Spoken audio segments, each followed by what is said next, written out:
Selanjutnya kita mencari barang dagang kita ya teman-teman. Nah, pertama kita kelompokkan semua pembelian, kita kelompokkan penjualan juga ya teman-teman. Setelah kita kelompokkan, kita akan mencari HPP-nya ya teman-teman. Baiklah, kita akan mencari HPP-nya atau harga pokok penjualannya teman-teman, menggunakan metode FIFO teman-teman. Cara mencari persediaan akhir dengan metode FIFO yaitu dengan cara seperti ini teman. Cara mencari persediaan akhir, ini dikurang ini, dapat hasilnya 31 ya teman-teman. Kita mencari HPP tadi ya teman-teman, dinamakan dengan HPP atau harga pokok penjualan teman-teman. Kita masuk ke tahap penyesuaian ya teman-teman. Yang harus kita sesuaikan teman-teman, yang disuruh oleh pemimpin. Baiklah, inilah jadi kita masuk ke bunga penyesuaiannya ya teman-teman. Pertama, pelengkapan yang masih tersedia sebesar 40 juta. Kita menggunakan pendekatan neraca ya teman-teman. Kita buat supply expense dan kreditnya adalah supply. Jumlah penyesuaiannya supply expense dan supply. Kenapa supply expense dan supply? Karena kita menggunakan pendekatan neraca.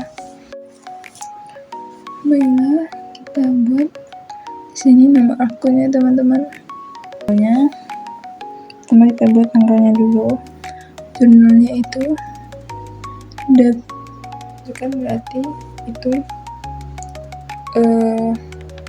menambah beban penyusutan dan mengurangi penyusutan peralatan. Nah, penyesuaian yang ada di memo tadi ya teman-teman. Ini balance-nya.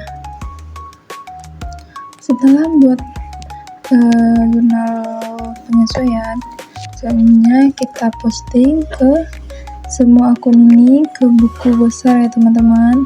Kita posting ke buku besar semuanya seperti ini ya teman-teman. Jika kita sudah posting penyesuaiannya ke buku besar ya teman-teman, ini teman-teman, semuanya kita posting ke semua ke buku besar teman-teman, sesuai dengan deskripsi atau sesuai dengan akun-akunnya teman-teman. Baiklah, kita masuk ke worksheet atau lembaran kerja ya teman-teman. Pertama kita buat nomor akun ini teman-teman,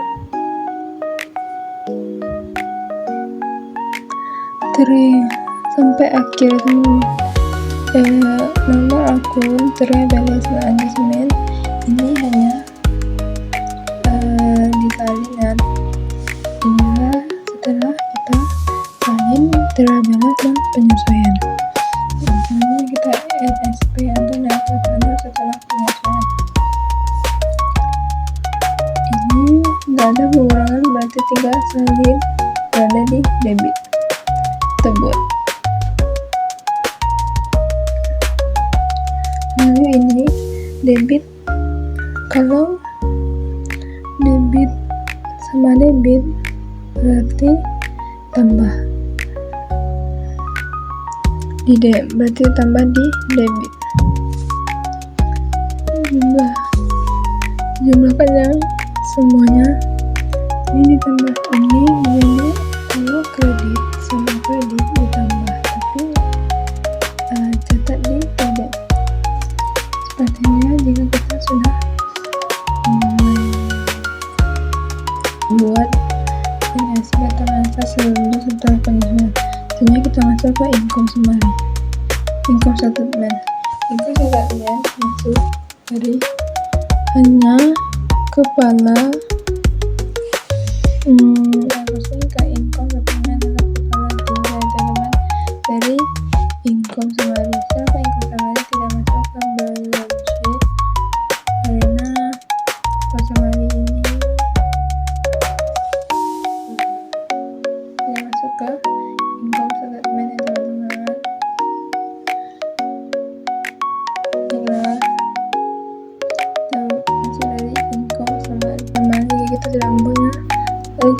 sampai ke bawah, dari kepala 3 sampai kepala 618.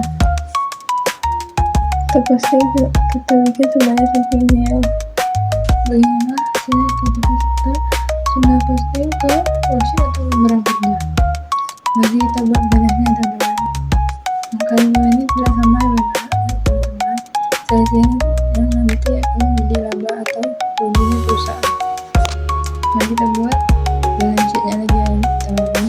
Balance sheet ini dibuat dari hasil aset tetap dan hasil angsa, dan piutang teman-teman. Untuk ketentuan itu modal sama beban. Kalau balance sheet aset-aset yang ada dan kita isi seperti ini teman-teman. Balance sheet sampai seluruhnya sampai sampai utang teman-teman. Sampai badannya ini juga tidak sama teman-teman. Yang satu ini dikurang ini dapat hasilnya ini, dikurang ini dapat hasilnya teman-teman.